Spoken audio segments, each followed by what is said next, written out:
Science بڑے زوروں پر ہے. میں تو بہت میڈیکل کلپ دیکھتا ہوں, ڈاکٹروں کے رپورٹیں, بڑا اس بارے میں نالج حاصل کی ہوئی ہے, یہ کھانا ضروری ہے, یہ کھانا, وہ ساری رپورٹیں اپنی جگہ صحیح ہیں.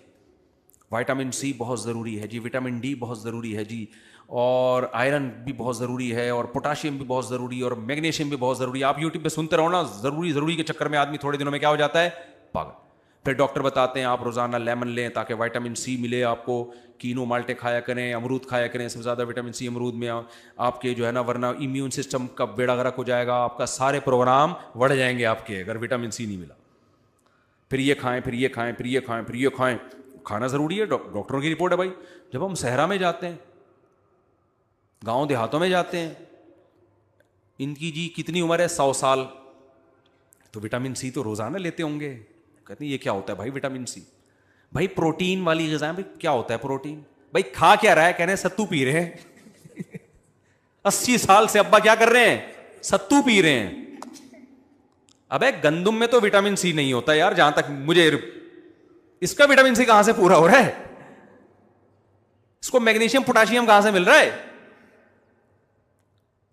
بکری کا دودھ پی رہے ہیں, اس میں اتنا کوئی پروٹین تھوڑی ہوتا ہے, فیٹ ویٹ زیادہ ہوتا ہے. بکری کا دودھ یا کوئی گائے پہ فیٹ سیٹ ہو گیا, تو وہاں اللہ کی قدرت پہ یقین آتا ہے. یخلق ما یشاء. ڈاکٹروں کی رپورٹوں کو میں غلط نہیں قرار دے رہا, اللہ نے پیسے دیے ہیں تو سب کچھ کھایا کرو, لیکن وہاں آ کے انسان کی عقل کیا ہو جاتی ہے؟ عاجز. یخلق ما یشاء. اللہ کہتے ہیں میں اگر مارنا چاہوں گا تو وٹامن سی کی گولیاں روزانہ پھانکا کرو, زنک بھی لیا کرو, یہ بادام بھی کھاؤ, پستے بھی کھاؤ, اور ایک دن رات کو سو گئے تو صبح پولیس بھی تمہیں نہیں اٹھائے گی. مائیکل جیکسن کے تو سارے وٹامن بالکل کنٹرول میں تھے. مائیکل جیکسن میں وٹامن کی کمی ہو سکتی ہے؟ مجھے ایک بات بتاؤ, بولنا پڑے گا آپ لوگوں کو. مائیکل جیکسن میں کوئی یہ کہہ سکتا ہے وٹامن سی کی کمی تھی؟ بھائی امریکہ میں رہتا ہے وہ ہماری طرح پینڈو نہیں تھا. اس کے پاس ڈاکٹروں کا 24 گھنٹے ایک پینل موجود تھا, روز ہر مہینے اس کے ٹیسٹ ہوتے تھے. آپ کیا سمجھتے ہو اس کا کولیسٹرول لیول بڑھ گیا تھا؟ کیا اس نے سری پائے اور کھجے کے پائے اور پھجے کے پائے اس طرح سے کھائے ہوں گے جیسے ہمارے لاہوری کھاتے ہیں؟ کیا وہ اس طرح سے پراٹھے پھوڑتا ہوگا جیسے میں پھوڑتا ہوں؟ نہ. ان کی ڈائٹ پلان ڈاکٹروں نے اس کو بتایا ہوا تھا, سر آپ نے یہ کھانا ہے, اتنی کیلوریز لیں. ایک صاحب نے مجھے کہا کہ میں امریکہ میں تھا تو ڈاکٹر نے مجھے کہا کہ میرا چیک اپ کیا, اس کے بعد کہ آپ اتنی کیلوریز ڈیلی لیں, اتنی کیلوریز, 1100 پتہ نہیں 11,000 کتنی. کہتے ہیں پھر میں ہر چیز سے ڈبے پہ دیکھتا تھا اس میں کتنی کیلوریز ہیں, تو وہ 1100 یا 11,000 مجھے, میں ڈاکٹر تو ہوں نہیں, تو کہتے ہیں میں اسی میں پاگل ہونا شروع ہو گیا بھائی یہ کیا. پھر انہوں نے کہا وہاں ڈاکٹر جو ہوتے ہیں نا وہ کہتے ہیں بھائی اتنی کیلوریز, اب اتنی برن, وہ واچ سے چیک کرتے رہتے ہیں, اتنی کیلوریز برن ہو گئی ہیں, اتنی ہم نے انٹیک کی ہیں, اتنی ہم نے استعمال کی ہیں. ہماری طرح پنڈوں والا حساب نہیں ہے, ہم لوگ کیلوریز چیک کر رہے ہوتے ہیں. میرے نانا شوگر کے پیشنٹ تھے, جب رسگلے کا ڈبہ آتا تو کیلوریز گئیں تیل لینے, گلے تو انہوں نے پھوڑنے ہی تھے. 99 سال کے بعد انتقال ہوا ہے. میں نہیں کہہ رہا یہ کام اچھا ہے آپ کیا کریں, لیکن میں بتا رہا ہوں کہ بھائی اللہ کے ہاں جو اصول ہے نا وہ سارے کیا ہو جاتے ہیں اللہ کے ارادوں کے آگے. ہمارے سارے اصول اللہ کے ارادوں کے آگے فیل ہو جاتے ہیں. تو مائیکل جیکسن کا وائٹامن کی بھی کوئی کمی نہیں, سربیکزی بھی ہو سکتا ہے لیتا ہو, اور ان لوگ کا سربیکزی ہم لوگ کا والا نہیں ہے, ان کے واقعی اس میں زنک ہوتا بھی ہے. ہمارے یہاں پتہ نہیں ہوتا ہے کہ نہیں ہوتا, اللہ ہی بہتر جانے. ہمارے یہاں تو وہ کسی نے کہا نا کہ انڈیا نے جب دھمکی دی تھی تمہارے ٹماٹر بند کر دیں گے, تو کسی نے کہا کہ ہمارے یہاں ٹومیٹو کیچپ میں ٹماٹر نہیں ڈلتا تو ہمارے ٹماٹر بند کرنے سے کیا فائدہ ہوگا. ہم تو ہر چیز لکھا ہوا ہوتا ہے اندر, کوئی گارنٹی نہیں ہے. تو مائیکل جیکسن کی رپورٹیں ساری کلیئر تھیں, کوئی ہارٹ کا مسئلہ نہیں تھا. چاروں جو اس کی وریدیں ہیں, شریانے ہیں, بڑے اتنا جو پھدک رہا ہے تو اس کا دل صحیح کام کر رہا ہوگا نا. آپ خود بتاؤ, ہارٹ کے پیشنٹ کو تو ڈاکٹر زیادہ ہلنے جلنے سے منع کرتے ہیں, بھائی تھوڑا سا ہلا تو بلڈ کا سرکولیشن بڑا, بلاکیج ہوگی, مر جائے گا. مائیکل جیکسن تو جب پھدکتا تھا اس کو پولیس آتی تھی, بھائی تھوڑی دیر آرام بھی کر لے تو, اتنا ہلتا جلتا تھا وہ. اس کے ہارٹ کا کوئی مسئلہ ہو سکتا ہے؟ نہ ہارٹ کا مسئلہ, نہ کوئی وٹامن کی کوئی کمی, اور اتنا بڑا پروگرام ہونے والا ہے 50 سال کی عمر میں, فٹ فاٹ. ڈاکٹروں نے چیک کیا, بھائی کوئی پرابلم نہیں ہے. جب سویا ہے تو اب تک کی رپورٹ کے مطابق اٹھا نہیں ہے. شاید اگلے جنم ونم میں کہیں دوبارہ آ جائے. اس جنم میں بہرحال اب اس کے واپسی کے چانسز کیا ہو گئے ہیں؟ ختم. اب میں تھر میں مل کے آیا, کہیں تھر میں نہیں, بلوچستان کے کسی پسماندہ علاقے میں, ان کے پاس صرف روٹی ہے اور بکری کا دودھ ہے. وہاں مجھے بوڑھے بوڑھے بزرگ ملے. ایک صاحب نے بتایا بھی 99 سال میرے ابا کا انتقال ہوا, کہہ رہے روٹی اور بکری کا دودھ, اس کے علاوہ کوئی تیسری چیز. وہ بھائی وٹامن سی کدھر گیا؟ بکری میں تو دودھ میں تو میں نے نہیں سنا کوئی وٹامن سی بھی ہوتا ہے, یہ تو بہت ہی ضروری ہے. تو اللہ میاں بتاتے ہیں یخلق ما یشاء, جو چاہتا ہوں بولو کر گزرتا, جو چاہتا ہوں کر گزرتا ہوں. تو اور بھی مثالیں آ رہی ہیں لیکن بات لمبی ہو جائے گی, میں اس کو سمیٹتا ہوں. تو بھائی ہم جو ہے نا ایتھیس نہیں ہیں, ملحد نہیں ہیں کہ خدا کا انکار کر دیں. حضرت علی سے کسی نے پوچھا آپ نے خدا کو کیسے پہچانا؟ فرمایا میں اپنے ارادے ٹوٹتا ہوا جب دیکھتا ہوں تو مجھے یقین ہوتا ہے کہ کوئی ہے جو میرے ارادوں کو پورا کرنے میں رکاوٹ بن رہا ہے. ساری ام للانسان ما تمنا, قرآن کہتے ہیں انسان کو کیا وہ مل جاتا ہے جو اس کی وہ تمنا. آج کل ایسے یوٹیوبرز آ رہے ہیں, موٹیویشنل اسپیکر آ رہے ہیں جو آپ کو غربت کے تانے دے رہے ہیں اور آپ کو آر دلا رہے ہیں کہ آپ کے پاس پیسہ نہیں ہے, اسٹرگل کرو, محنت کرو. بھائی جان محنت کرنے سے سب کو نہیں ملتا. آپ کو وہ نظر آ رہے ہیں جن کو مل گیا, وہ نظر نہیں آ رہے جنہوں نے ان سے ڈبل محنت کی اور ککھ بھی ہاتھ میں نہیں آیا ان کے. میں یہ نہیں کہہ رہا کہ محنت چھوڑ دیں, آپ محنت تو کریں, نتیجہ کس کے ہاتھ میں ہے؟ اللہ کے ہاتھ میں ہے. جو آپ کو کامیابی کی باتیں کر رہے ہوتے ہیں نا, 7 کامیاب, وہ 7 کامیاب لوگوں کی 7 علامتیں, جتنے بڑے بڑے کامیاب لوگ ہوتے ہیں نا ان میں رپورٹ کے مطابق کتنی علامتیں پائی جاتی ہیں؟ 7 علامتیں پائی جاتی ہیں.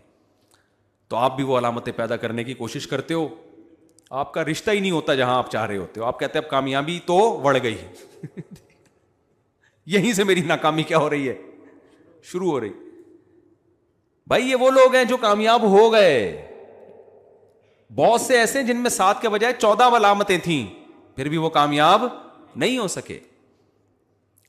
علامتیں ہم نے پیدا کرنی ہے, اسٹرگل کرنی ہے, کوشش کرنی ہے. نتائج کس کے ہاتھ میں ہیں؟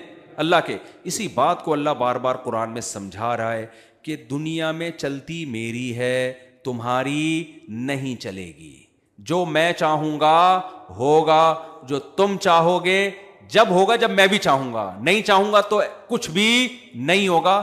تو ایسا کرو, سرنڈر کر دو, اپنے آپ کو میرے حوالے کر دو. ہم اس کے لیے تیار نہیں ہوتے. یعقوب علیہ الصلوۃ والسلام اللہ کے برگزیدہ پیغمبر, بچپن میں اللہ نے بیٹا چھین لیا. کیا یعقوب علیہ السلام چاہتے تھے کہ میرا بیٹا مجھ سے بچھڑ جائے؟ چھینا بھی وہ جو سب سے زیادہ محبوب ہے. وہ کہہ سکتے تھے اللہ دوسرا چھین لیتا, جو سب سے زیادہ محبوب تھا وہی کیوں چھینا تو نے مجھ سے؟ پھر وہ بیٹا جس کو خواب آیا تھا بڑا زبردست, یعقوب علیہ السلام کہہ سکتے تھے اللہ اس کو چھیننا تھا تو اتنے اچھے اچھے خواب کیوں دکھا کے مجھے امیدیں کیوں دلا رہا تھا؟ بھائی خواب آ رہا ہے کہ مجھے 11 ستارے اور چاند سورج سجدہ کرنے. جب یہ خواب بچوں کو آئے تو باپ سمجھے گا بھائی میرے بیٹے سے تو اللہ کوئی بڑا کام لینے والا ہے, میرا تو جانشین یہ بنے گا. خواب تو نبوت کا 46واں حصہ ہے نا, اور پیغمبروں کے خواب تو 100% سچے ہوتے ہیں. یعقوب علیہ السلام سمجھ گئے اللہ نے ہمیں بشارتیں دی ہیں, اب تو بس بلے بلے ہونے والی ہے بھائی, آزمائشیں ختم. اسی بیٹے کو چھینا. ہم اور آپ ہوتے ہم بولتے ہیں اللہ اتنے بڑے بڑے وعدے کیوں کر رہا تھا جب تو نے چھیننا ہی تھا یہ مجھ سے؟ کیا خیال ہے بھائی؟ اگر کوئی عام آدمی آپ کے ساتھ یہ کام کرے, آپ کو بڑے سنہری باغ دکھائے, پھر آپ کو ٹینشن دینا شروع کر دے, تو آپ کہیں گے بھائی ٹینشن اگر تو دے ہی رہا ہے تو باتیں تو ٹینشن کے خلاف کر رہا تھا, اور کام کیا کر رہا ہے؟ باتیں تو کچھ اور, وعدے تو امیدیں تو کچھ اور دلا رہا تھا. ہمارے ایک دوست نے کسی کو سعودیہ بلایا, جاب دلاؤں گا, وہاں بلا کے غائب. اب وہ اس کو تلاش کر رہا ہے, بندہ گیا کہاں؟ مجھے ملا, میں نے کہا کیا کس سلسلے؟ کہہ رہے یار مجھے سعودیہ بلایا, جاب دلاؤں گا, مارکیٹ اسٹارٹ ہو گیا, میں پھنس گیا ہوں یہاں پہ. کہہ رہا ہے ویسے ہی بلا لیتا نا, جاب کی امید نہ دلاتا, میری مرضی ہوتی میں آتا یا میں نہ آتا, میری مرضی ہوتی یار, گھومنے پھرنے کا, جاب کی لالچ دی اس نے. اب اللہ میاں کیا کر رہے ہیں؟ یعقوب علیہ السلام کو امیدیں دلا رہے ہیں, بھائی تمہارے بیٹے کو اتنا حسین خواب آیا, اس بیٹے میں ایسی صفات پیدا کر دیں, اس کے بعد بیٹا کیا کیا؟ چھین. ایسا چھینا کہ ملنے کا نام و نشان نہیں. یعقوب علیہ السلام نے کوئی شکایت نہیں کی, اے اللہ تو نے یہی والا بیٹا کیوں چھینا, کوئی اور چھین لیتا, تو موت دے دیتا, تسلی تو ہو جاتی. گم شدہ بچے پہ تو تسلی نہیں ہوتی. لیکن یعقوب علیہ السلام اللہ کے بارے میں جانتے تھے کہ بھائی میں سرنڈر کر چکا ہوں کس کے سامنے؟ اپنے آپ کو، اللہ کے سامنے. کوئی شکایت نہیں کروں گا کیونکہ مجھ پر چلے گی کس کی؟ اللہ کی. جیسا جیسا کر رہا ہے، جو اللہ کا کام ہے اس کو کرنے دو. ہمارا کام ہے صبر کرنا، زبان سے ناشکری نہ کرنا. اور جو غم خود بخود ہو رہا ہے وہ ہمارے کنٹرول میں نہیں ہے. بھائی جو چیز آپ کے کنٹرول میں نہیں ہے اس میں اللہ آپ سے سوال بھی نہیں کرے گا. روزے میں آپ کو بھوک لگ رہی ہوتی ہے، کنٹرول میں ہے؟ ابے بھائی شدید گرمیوں کا بڑا لمبا روزہ ہو، بھوک بھی لگ رہی ہے، پیاس بھی لگ رہی ہے، کھانا کھانے کا دل بھی چاہ رہا ہے، پانی پینے کا دل بھی چاہ رہا ہے، افطاری میں بیٹھے ہوتے ہیں نا، یوں یوں یوں کر رہے ہوتے ہیں ہر جلدی سے. یہ دل چاہنا ہمارے کنٹرول میں نہیں ہے. لیکن اگر واویلا میں چاہنا شروع کر دیں دوپہر 12 بجے سے، کیا مسئلہ ہے یار، یہ کیا ہے، یہ اسلام نے کیا کیا یار میرے ساتھ، مجھے روزوں کا حکم دے دیا، پیاس لگ رہی ہے، برداشت نہیں ہو رہی یار یہ کیا مسئلہ ہے، اتنا لمبا دن ہو گیا یار، ویسے تو 10 گھنٹے کا 11 گھنٹے کا ہوتا، 8 دفعہ 13 گھنٹے کا کیوں ہو گیا دن. یہ باتیں کرنا شروع کر دے تو اس کا مطلب اس نے سرنڈر نہیں کیا. بھائی آپ تڑپیں، آپ کلابازیاں کھائیں روزے میں، اس پہ اللہ کو غصہ نہیں آئے گا.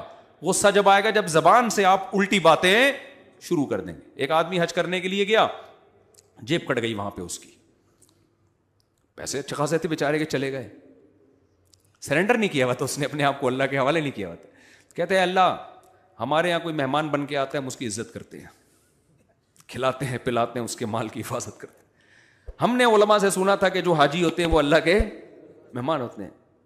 سلوک کیا ہو رہا ہے میرے ساتھ یہاں، یہ مہمانوں کے ساتھ کیا ہو رہا ہے؟ مجھے جب یہ واقعہ میں نے سنا نا تو میں نے کہا بھائی اس سے زیادہ اشکال تو اس پر ہونا چاہیے کہ جب ہم حج سے فارغ ہوتے ہیں، اتنی ہم نے عبادت کی ہوتی ہے، کنکریاں، کتنا مشکل کام ہے کنکریاں مارنا. جنہوں نے حج کیا ان کو پتا ہے حج سب سے مشکل عبادت ہے اسلام میں، سب سے مشکل. حاجی جاتا بڑے شوق سے ہے، اس کے بعد جب وہ پیدل چلتا ہے اور عرفات کا وقوف ہے اور مزدلفہ کا وقوف ہے، وہاں کیسے روڈوں پہ پڑے ہوئے ہوتے ہیں، پھر کنکریاں مارنے میں جو رش ہے، اتنی تھکاوٹ.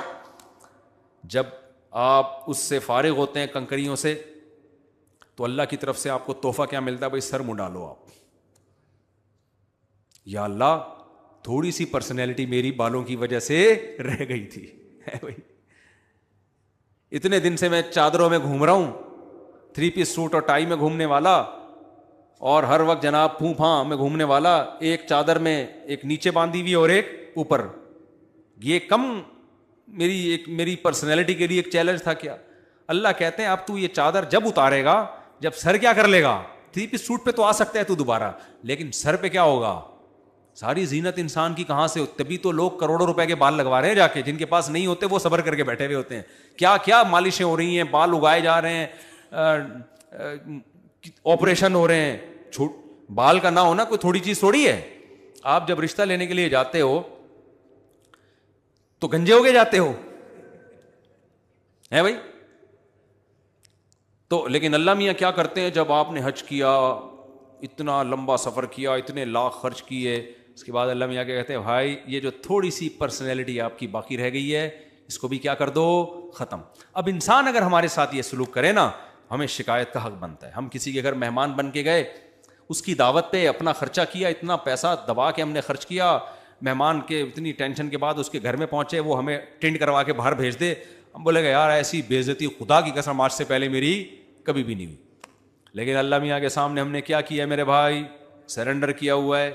ہم جاتے ہیں، اللہ میاں سر مڈا کے واپس بھیجتے ہیں، خوشی خوشی آ کے دکھا رہتے ہیں، بھائی دیکھو حج کر کے آیا ہوں. دیکھو میں تو اب پہلے میں نے قصر 2-3 دفعہ، میں 3-4 دفعہ حلق کروا چکا ہوں، اب میں کیا کرتا ہوں، قصر کروا لیتا ہوں. تو میں نے اتنے بڑے بال رکھے ہوئے، میں نے بھی قصر کروایا. ایک آدمی نے کہا اس میں 4 عمریں اور ہو سکتے ہیں میرے بھائی. ٹھیک ہے نا، بڑے بالوں کا ایک یہ فائدہ ہوتا ہے. اس میں کہ اس میں تو 4 عمریں اور ہو سکتے ہیں. تو مجھے کسی نے کہا اب آپ ٹینڈ کیوں نہیں کراتے؟ بھائی پہلی دفعہ میں حج پہ گیا، ٹینڈ کروایا، عمرہ کیا، ٹینڈ کروائی، میں 2-3 دفعہ کروا چکا ہوں. اب میں کیا کرتا ہوں، قصر. حالانکہ قصر میں کم ثواب ہے، ٹینڈ میں زیادہ ثواب ہے. تو مجھے کہتے ہیں لوگ اب آپ ٹینڈ کیوں نہیں کرواتے؟ میں کہتا ہوں اب میری 4 بیگمات ہیں، میں دہشت گردی کا جڑ سے خاتمہ نہیں کر سکتا. کچھ بال چھوٹے کر کے دہشت گردی کم تو ہوتی ہے، لیکن میں اب جڑ سے دہشت گردی کا خاتمہ، ہماری حکومت کہتی ہے نا دہشت گردی کو جڑ سے ختم کریں گے. بھائی اگر آپ نے جڑ سے ختم کر دیا تو آپ کے کھانچے بھی تو بہت سارے بند ہو جائیں گے نا. کیا خیال ہے؟ اس لیے حکومت دہشت گردی کو کہتی ہے ہم جڑ سے ختم کریں گے، لیکن کبھی جڑ سے ختم، کیونکہ دہشت گردوں سے ان کے اپنے کھانچے بہت سارے چل رہے ہوتے ہیں، کبھی بھی جڑ سے ختم نہیں کریں گے.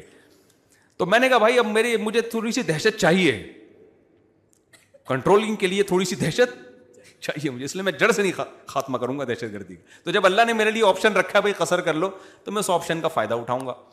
اچھا میرے بھائی تو میں یہ کہہ رہا تھا بھائی ہم نے سرنڈر کیا ہوا بھی اللہ کے سامنے، اللہ ٹینڈ کرا کے بھیج دے ہم ٹینڈ کرا کے آ جاتے ہیں، اللہ کے بال چھوٹے کروا ہم چھوٹے کروا کے آتے ہیں. تو یعقوب علیہ السلام نے سرنڈر کیا ہوا تھا، تو اللہ میاں نے سب سے محبوب اور چہیتا بیٹا اٹھا لیا. ساری زندگی اس کی یاد میں روتے رہے. وہ رونا اختیار میں نہیں ہے بیٹے کی. اور دینداروں کو زیادہ محبت ہوتی ہے اولادوں سے اور اپنے ریلیٹو سے. مجھے کل کسی نے بتایا، کوئی بہت بڑا لبرل سیکولر آدمی ہے، میں اشارہ نہیں کروں گا تاکہ خام خامی کسی کی غیبت نہ ہو. اس نے بتایا کہ اس کے 2-3 بچے کی دیوار کے نیچے آ کے مر گئے. تو میں وہاں بیٹھا ہوں، اس کو کوئی کچھ ہو ہی نہیں رہا، بچوں سے ریلیشن ہی نہیں ہے. بچے پیدا ہو رہے ہیں، کبھی ٹائم ہی نہیں دیا گھر میں، گھوم رہے ہیں پھر رہے ہیں، عیاشی کر رہے ہیں، نائٹ کلبوں میں شرابیں چل رہی ہیں، ادھر بیگم کے ایک آدھ ہو بھی گئے، چلو ٹھیک ہے رپورٹ ہے بھائی، بچہ بھی ہو جاتا ہے. محبت ہی نہیں ہے آپس میں، نہ بچوں کو باپ سے، نہ باپ کو بچوں سے. جب اللہ سے رشتہ ٹوٹتا ہے نا تو آپس کے رشتے بھی ٹوٹ جاتے ہیں. تو دینداروں کو محبت ہوتی ہے تبھی تو غم بھی ہوتا ہے. لیکن زبان سے وہ کہا جائے گا جس پہ اللہ راضی ہوگا، زبان سے وہ کہا جائے گا جس پہ اللہ راضی ہوگا. ہمارا ایک چوکیدار تھا، ڈرائیور تھا جامعۃ الرشید کا.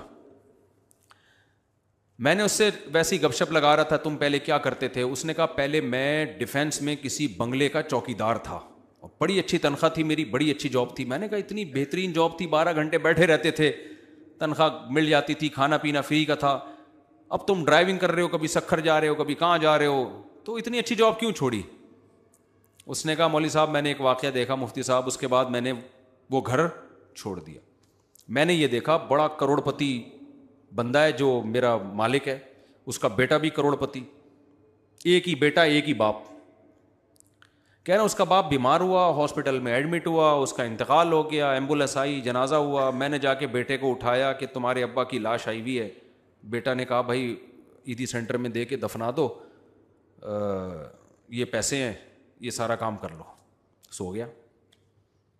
یہ واقعہ بھی 20-25 سال پرانا کوئی بیان کر رہا تھا وہ. اب تو اور زیادہ ماڈرن اور ٹیکنالوجی اور جو ہے نا نالج ایجوکیشن میں اب الحمدللہ اور زیادہ، اب تو لوگ پہلے سے زیادہ پڑھے لکھے لوگ ہیں. تو اس وجہ جہالت تھی بہت زیادہ، بہت زیادہ کیا تھی ڈیفینس میں؟ جہالت تھی. پرانا دقیانوسی دور کی بات کر رہا ہوں میں. آج کل تعلیم کا معیار یہ بن گیا ہے، ریلیشن ختم، بس ایک انسان انڈیویجولی اپنی لائف گزارتا ہے، ریاست کے ساتھ اس کا اسٹیٹ کے ساتھ تعلق ہونا چاہیے، ٹیکس ویکس ٹائم پہ دے دیتا ہو، بس یہ سب چیزیں. انسانیت کیا ہوتی جا رہی ہے؟ ختم. میں نے بھی کچھ دن پہلے بھی بیان میں واقعہ سنایا. ہمارے ایک دوست ہیں، دوست کیا استغفر اللہ، میرے سگے ماموں ہیں، وہ غصے ہوں گے پر میں تو دوست بول رہا ہے، وہ منہ سے نکل گیا میرے. تو وہ چند دن پہلے امریکہ سے ان کا فون آیا نا، تو میں نے کہا خیریت سے ہیں؟ اب ہمارا تو ریلیشن ہے بھائی، ہم تو مسلمان ہیں یار. تو میں تھوڑے دن بعد ان کو کال اس لیے کرتا ہوں کہ بھائی ماموں ہیں بھائی، ٹھیک ہے نا، تعلق تھوڑی توڑ سکتے ہیں. تو وہ بڑی گپ شپ ہو رہی تھی. میں نے کہا آپ امریکہ میں کہاں رہتے ہیں؟ انہوں نے کہا فلاں جگہ رہتا ہوں. میں نے کہا آپ کے اڑوس پڑوس میں گورے رہتے ہیں؟ مجھے ہر قوم کے کلچر کو جاننے کا بڑا شوق ہے. تو انہوں نے کہا کہ میرے پڑوس میں بھی ایک فیملی ہے، یہ ریزیڈینشل ایریا ہے، یہاں فیملی والے لوگ رہتے ہیں. میں نے کہا گوروں کی فیملیاں ماشاءاللہ. میرا ایک ذہن میں آیا کہ بھائی پھپھی ہوگی، خالہ ہوں گی، کزنیں ہوں گی، ان کی بہویں ہوں گی، انگریز کی بہو سوچیں آپ، تو اس کے داماد ہوں گے، فیملی ہوگی نا، پوتے نواسے ہوں گے. تو بھائی ایریا ہی ایسا ہے جہاں فیملی والے لوگ رہتے ہیں، کہ ہوٹل میں تھوڑی رہ رہے ہیں وہ. تو میں نے کہا کہ آپ کے پڑوس میں کون رہتا ہے؟ انہوں نے کہا ایک فیملی رہتی ہے. میں نے کہا فیملی کے بارے میں ذرا رپورٹ پیش کریں گے؟ انہوں نے کہا کہ وہ ایک خاتون ہے، ایک کتا ہے، بہت بڑی فیملی. یہ میں اپنے الفاظ میں اب یہ کہہ رہا ہوں، مجھے دل میں، میں نے زبان سے کہا نہیں لیکن وہ دل میں خیال آیا کچھ زیادہ بڑی فیملی نہیں ہو گئی؟ FRC میں پتہ نہیں فیملی ریلیشن سرٹیفکیٹ ملتا ہے نا نادرا کی طرف سے، مجھے جو سرٹیفکیٹ ملا ہے 2-3 پیج ہیں اس میں، 2-3 پیج ہیں اس میں، یہ ختم الحمدللہ اللہ کے فضل سے. تو میں نے کہا فیملی نہیں ہے تو ریلیشن کہاں سے ہو گیا؟ تو انہوں نے بتایا کہ ایک خاتون ہے اور ایک کتا نظر آیا، باقی کی رپورٹ ہمیں معلوم، کہ گھر میں گھس کے تو نہیں دیکھیں گے ہم. میں نے کہا لیفٹ سائڈ پہ جو فیملی ہے انہوں نے کہا وہ ذرا بڑی فیملی ہے. اچھا وہ سیریسلی کہہ رہے تھے, وہ مذاق میں نہیں کہہ رہے تھے. تو انہوں نے کہا ایک میاں بیوی ہیں اور 2 کتے ہیں. مجھے لگا کہ وہ یعنی ہمارے یہاں کوئی ایسی فیملی ہو نا تو میں تو ان میاں بیوی کو بولوں گا یہ اصل میں کتے ہیں. استغفر اللہ, کہنا نہیں چاہیے کسی کو. حرکتیں کیا ہیں یار, کیا کر رہے ہو اپنی جان کے ساتھ, کیوں ظلم کر رہے ہو؟ تبھی قرآن کیا کہتا ہے, نسوا اللہ فانساہم انفسہم. جو اللہ کو اپنی زندگی سے نکال دے گا نا, اللہ اس سے اس کے نفع کی چیزوں کو بھلا دے گا. میں اوور آل ان قوموں کو اپنے سے اچھا سمجھتا ہوں. اوور آل جھوٹ کم بولتے ہیں ہم سے, کرپشن ہم سے کم ہے, قوانین کی پابندی ہم سے زیادہ کرتے ہیں, اخلاقیات میں ہم سے کم از کم ظاہری اخلاق ہم سے اچھے ہیں. اس کے باوجود جس چیز نے تباہ کیا ہے, کس نے تباہ کیا؟ اللہ کو اپنی ڈکشنری سے نکال دیا, مذہب کو نکال دیا. جب نکالا تو بھائی مذہب ہی ہے جو انسان کو انسان بناتا ہے, تو وہ انسانیت آہستہ آہستہ ختم ہو گئی انسانیت.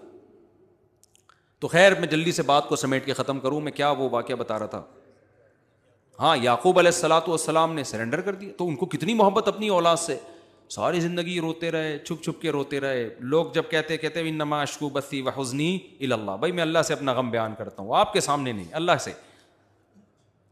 اس کے بعد دعائیں مانگتے رہے. ہوا کیا, نتیجہ کیا نکلا؟ دوسرا بیٹا بھی گم گیا. ہم اور آپ ہوتے, ہم کہتے ہیں اللہ میں نے اتنے وظیفے پڑھ لیے, ہم تو دعائیں مانگتے ہی نہیں. پہلی بات یہ, ہمیں جب ٹینشن آتی نا تو ہم پتہ ہے کیا کرتے, ہم جاتے روحانی عامل کے پاس کہ یار میرا ایک بچہ غائب ہوا ہے, ذائچے سے نکالو کہاں ہے وہ ہمیں الو بنا رہا ہوتا. عامل دیوبندی ہو, اہل حدیث ہو, بریلوی ہو, شیعہ ہو, سارے 2 نمبر ہوتے ہیں, ذہن میں رکھنا. کوئی بیٹھا ہوا ہو تو پیشگی معذرت بھی نہیں کر رہا, بتا رہا ہوں, جاؤ کیا کر لو گے ہمارا, کیوں میں معذرت کروں ان سے. تو یہ دھندا ہے, اس میں کبھی نہیں کسی کے متاثر ہوا کرو کہ یہ اتنے بڑے بزرگ ہیں, یہ عملیات کر رہے ہیں. وہ بھائی ہم نے بہت دیکھا, ان تلوں میں تیل نہیں ہے, یہ سب دھندا ہے. یہ جو پیسے لیتا ہے وہ بھی دھندا ہے, جو پیسے نہیں لیتا وہ بھی دھندا ہے. کچھ بھی نہیں ہے ان کے پاس, ان تلوں میں تیل ہے ہی نہیں, کوئی علوم ہے ہی نہیں ہے. کہتے ہیں علوم ہے, علم ہوتا تو بھی مان لیتے, علوم پتہ نہیں کہاں سے آ گئی ہے. ایک کچھ بھی نہیں ہے, یہ صرف نفسیاتی ہے, مسمرزم ہے, نظر کے دھوکے ہیں, اس کے علاوہ کچھ بھی نہیں ہے. ایک صاحب کل میرے پاس ہے, کہہ رہے ہیں مجھ میں جنات کی ایک جماعت تھی, ابھی صرف 1 جن رہ گیا ہے, جماعت تو ختم ہو گئی, آپ ذرا اس کا علاج کریں. میں نے کہا میرے پاس تو بہترین علاج ہے اس کا. کیا علاج ہے؟ میں نے کہا ایسا دنا دھنائی کروں گا نا میں آپ کی. تو کہنے لگا میں مر جاؤں گا. میں نے کہا وہ جن کو لگے گا, آپ کو نہیں لگے گا. وہ ہمارے حضرت کے پاس نا, ہمارے استاذ ہیں, ان کے پاس ایک بندہ آیا نوجوان, تو گھر والے لے کر آیا کہ اس پہ جن چڑھا ہوا. جن ہوتا ہے, میں مانتا ہوں لاکھوں میں کسی ایک پہ جن بھی آ جاتا ہے, لیکن اس کا علاج ان عاملوں کے پاس نہیں ہے. اس کا علاج ہے اپنی مسجد کے مولوی صاحب سے دم کرا لو, یہ کسی بھی شریف آدمی سے کیا کر لو جو گٹکا نہ کھاتا ہو, سگریٹ نہ پیتا ہو. آج کل یہی شریف ہے, اور کوئی بہت نیک شریف آپ کو مارکیٹ میں ملیں گے نہیں. بس گٹکا دیکھ لو, سگریٹ, اور باقی کون بند کمرے میں کیا کر رہا ہے یہ کہاں پتہ چلتا ہے کسی کے بارے میں. اس سے ہی اندازہ ہو جاتا ہے گٹکا نہیں کھاتا, سگریٹ نہیں پیتا, اور کہیں روڈ لونڈے لپاڑوں کے ساتھ بیٹھتا نہیں ہے. تو بس اس سے زیادہ بھائی ہم کو عالم الغیب تھوڑی ہیں.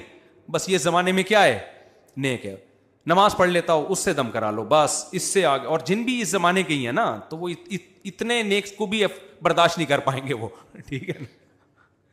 پرانے زمانے کے جن بھی بڑے تگڑے ہوتے تھے نا, وہ تھوڑا نیک نہیں چاہیے تھا ان کے علاج کے لیے, زیادہ نیک بندہ چاہیے ہوتا تھا. آج کل تو جنات بھی اسی حساب سے جا رہے ہیں, تو زمانے کے حساب سے ہر چیز اسی حساب سے ہو جاتی ہے. تو وہ کیا ہوا, اس جن کو وہ نوجوان آیا, 99% تو ڈرامے بازی ہوتی ہے, نفسیاتی مسائل ہوتے ہیں. تو نوجوان کو ہمارے استاذ نے پکڑا, اس کو بولا کہ بھائی وہ کہہ رہا تھا جن آیا ہوا ہے نا, ادھر ادھر سے عربی بھی پڑھتا تھا. استاذ نے پکڑ کے اس کو لگائی دھنائی. تھوڑی دیر تک تو وہ چیختا رہا, اس کے بعد کہتا ہے یہ مجھے لگ رہا ہے, یہ جن کو نہیں لگ رہا. ہمارے استاذ نے کہا نہیں تو جھوٹ بول رہا ہے, تو جن ہے تجھے ہی لگ. شروع میں تو ڈرامہ کیا اس نے, اصل میں اس کو کسی لڑکی سے ہو گیا تھا عشق, جو رپورٹ آئی نا بعد میں. وہ اپنے اوپر ڈرامہ کر کے جن مسلط کرتا, فضائل اعمال سے کچھ عربی عبارتیں یاد کر لی تاکہ لوگ سمجھے سعودی عرب کا جن آیا ہوا ہے اس کے اوپر. کچھ عربی یاد کر لی, ماں باپ متاثر, اور جب ماں باپ اس لڑکی کے گھر اس کو لے کے جاتے جن اتر جاتا. تو سمجھتے کہ یہاں کچھ ہیں موکلات، موکل بھی کچھ نہیں ہوتا ہے، ذہن میں رکھو، ہمزاد موکل سب ڈرامے بازی ہیں یہ. جو کہتے ہیں ایک انسان ہوتا ہے، ایک اس کے ساتھ ہمزاد ہوتا ہے. بھائی ان چیزوں کا کوئی ثبوت نہیں ہے نہ شریعت میں، یہ سب ان کے اپنے دماغی تخیلات ہیں. ایک دن ایک عامل مجھے کہنے لگا آپ کے ساتھ آپ کا ایک ہمزاد بھی ہے. میں نے کہا ٹوٹل میں ہی ہوں، جتنا نظر آ رہا ہوں نا اس کے علاوہ کچھ بھی نہیں ہے، میں ٹوٹل یہی ہوں، اور میرے اوپر کوئی الزام نہ لگانا، نہ کوئی موکل ہے نہ کوئی ہمزاد ہے، کچھ بھی نہیں ہے. باقی ایک فرشتہ ہوتا ہے اللہ نے حفاظت کے لیے رکھا ہے. شیطان بھی انسان کو پریشان کرتے ہیں، وہ تو ویسے ہی ہوتے ہیں، وہ تو ہر ایک کے ساتھ ہوتے ہیں، اس کے لیے فرشتے اللہ نے پہلے سے رکھے ہوئے ہیں جو انسان کو بچاتے ہیں. تو ان کے پاس بالکل ضرورت نہیں جانے کی، سورہ فلق سورہ ناس آیت الکرسی پڑھ کے بس دم کر دیا کرو، کافی ہے اتنا. تو جب اس کی دھنائی لگائی نا، وہ کہہ رہا ہے خدا کی قسم یہ مجھے لگ رہا ہے. ہمارے استاذ کو سمجھدار تھے، ان کو پتا تھا اسی کو لگ رہا ہے، لیکن اس کو لگاؤ نہ تاکہ دوبارہ جن نہ چڑھائے. انہوں نے کہا نہیں ایکچولی یہ تجھے نہیں لگ رہا، یہ جن کو لگ رہا ہے. اس نے کہا پھر مارا اس کو نا. کہہ رہا ہے بھائی کیسے یقین دلاؤں، یہ مجھے لگ رہا ہے. تو ان لوگوں کا اصل علاج کیا ہے؟ یہ علاج ہے. ان کو طبیعت سے پولیس والوں کو پیسے کھلا کے نا، ان کو جن پولیس والوں سے بہت ڈرتا ہے. میں بتاؤں یہ جتنے عامل لوگ ہیں نا، آپ کو دھمکیاں دیتے ہیں، یوں کر دیں گے، جب پولیس کے موبائل ہوتی ہے سارے بھاگ جاتے ہیں. ابے تمہارے پاس تو جن ہے یار، تم ایک پولیس کے موبائل کو یوں کر کے تم سنگ دل محبوب کو قدموں میں لا سکتے ہو. ایک پولیس والا جو گٹکا کھا کے آ رہا ہے بھائی، اس کو تم کنٹرول نہیں کر سکتے، اور وہ گٹکا بھی اپنے پیسوں سے نہیں کھایا اس نے، تو اس کو تم کنٹرول نہیں کر پا رہے یار. تو اس لیے ان سے بالکل نہ ڈرا کرو، یہ سب دماغ کی ایک خیالی طاقتیں ہوتی ہیں. خیر ہم ہوتے یعقوب علیہ السلام کی جگہ تو ہم کیا کرتے؟ سب سے پہلے عاملوں کے پاس جاتے، زائچے نکلواتے. عامل کی اپنی بیوی بھاگ جائے نا، زائچوں سے نہیں تلاش کر سکتا کہاں ہے، تو کوئی زائچہ ایسا نہیں ہے جس سے گمشدہ چیزیں مل جائے. اس میں ٹائم ویسٹ کرتے، پھر جو ہے وہ عملیات کرتے. پھر کسی نے بتایا فلاں وظیفہ اتنی دفعہ الٹا لٹک کے پڑھو، اتنی دفعہ یوں کر کے پڑھو، پھر ایسے پڑھو، پھر ایسے پڑھو، پھر فلانا رسالہ ڈمکان رسالہ، زندگی اس میں گزر جاتی. اس کے بعد کیا کرتے؟ تو آخر میں کچھ دعائیں مانگنا شروع کر دیتے، عمرہ کر لیتے، کچھ دعائیں مانگ لیں گے وہاں جا کے. اس کے بعد اگر نتیجہ اللہ نہ کرے یہ نکلتا کہ دوسرا بچہ بھی گم جائے، کیسا کفر پھیلتا کہ نہیں پھیلتا. یار اللہ ایک طرف کہتا ہے ادعونی استجب لکم، میں دعائیں قبول کرتا ہوں. میری تو دعائیں قبول ہونے کے بجائے کیا ہو رہی ہیں؟ الٹا ہو رہا ہے میرے ساتھ. تو بھائی کفر بکنا شروع کر دیتے. لیکن یعقوب علیہ السلام کو پتا تھا چلتی کس کی ہے بھائی؟ اللہ کی. اور اللہ کے سامنے کیا کرنا ہے بھائی؟ سرنڈر. ہمارا کام ہے مانگنا، قبول کرنا کس کا کام ہے؟ اللہ کا. تسلی تھی نا، ایک تسلی تھی. اللہ نے کیسی قبول کی بھائی، بیٹے سے بھی ملا دیا، مصر کا بادشاہ بنا کے ملایا، اور یعقوب علیہ السلام کی اولاد میں نبوت کو جاری کر دیا. یعقوب کا لقب تھا اسرائیل. قرآن جگہ جگہ یا بنی اسرائیل یا بنی اسرائیل، ایسا ہمیشہ کے لیے نام قیامت تک کے لیے زندہ کر دیا ان کا نام. تو اس سے صاف پتہ چلتا ہے کہ بھائی چلے گی اللہ کی. اور ایک اور بات، اللہ ہمارا خیر خواہ ہے. اس نے اپنی طاقت کے نمونے جو ہمیں دنیا میں دکھائے، تو صرف طاقت برائے طاقت نہیں ہے، وہ ہم پر احسانات کر رہا ہے. دیکھو ایک آدمی اپنی طاقت دکھاتا ہے، ویٹ لفٹنگ کر کے بتاتا ہے میں اتنا پاورفل، تو اس سے آپ کو اس کی طاقت کا اعتراف کر لو گے، لیکن آپ کو اس سے محبت نہیں ہوگی. بھائی تو ہے بہت بڑا پاورفل، تو نے اتنے اسپیڈ بریکر بنا لیے بڑے بڑے، میرے کس کام کے ہیں؟ کیا خیال ہے بھائی؟ میرے کس کام کے؟ لیکن وہ اپنی طاقت دکھا کے آپ پر احسان کر کے دکھا رہا ہے. پھر آپ بولو گے بھائی تیری طاقت کا مجھے بہت فائدہ ہوا، تیری طاقت کا مجھے، تیرے کمال کا مجھے بڑا فائدہ ہوا. اللہ میاں جو اپنی طاقت کے نمونے ہمیں دکھاتا ہے، کہتا ہے میں نے سورج کو پیدا کیا کس کی خدمت کے لیے؟ تمہاری خدمت کے لیے. میں نے چاند کو پیدا کیا کس کی خدمت کے لیے؟ تمہاری خدمت کے لیے. میں نے جانور پیدا کیے، منہا تاکلون، ان کے گوشت کو کھاتے ہو، کسی پہ سوار ہوتے ہو. سمندروں کو مسخر کر دیا، اس کی پشت پہ تجارتیں کرتے ہو، بڑے بڑے کنٹینر آتے ہیں اور کسٹم میں اٹک جاتے ہیں. یہ اللہ کی وجہ سے نہیں اٹکتے، یہ کسٹم والوں کی وجہ سے اٹکتے ہیں. اگر کسٹم والے نہ اٹکائیں تو ہم کھلا کھانا شروع کر دیں، اتنی سستائی ہو جائے گی.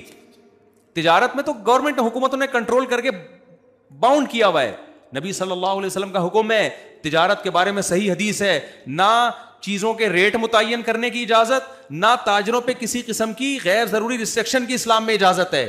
نبی نے فرمایا دعوا الناس یرزق اللہ بعضهم ببعض، لوگوں کو تجارت میں بالکل آزاد چھوڑ دو. آج کل گورنمنٹ کی مداخلت سے تجارت کا بیڑا غرق ہوتا ہے. اب مثال کے دودھ کے ریٹ گورنمنٹ نے متعین کیے ہوئے، اس سے زیادہ ریٹ نہیں ہونے چاہیے. ہم بڑے خوش ہوتے ہیں یار دودھ کے ریٹ گورنمنٹ نے کیا کیے ہوئے ہیں، کنٹرول. حدیث کیا کہہ رہی ہے؟ ریٹ متعین کرنا کس کا کام ہے بھائی؟ اللہ کا. آپ لوگوں کو آزاد چھوڑ دو.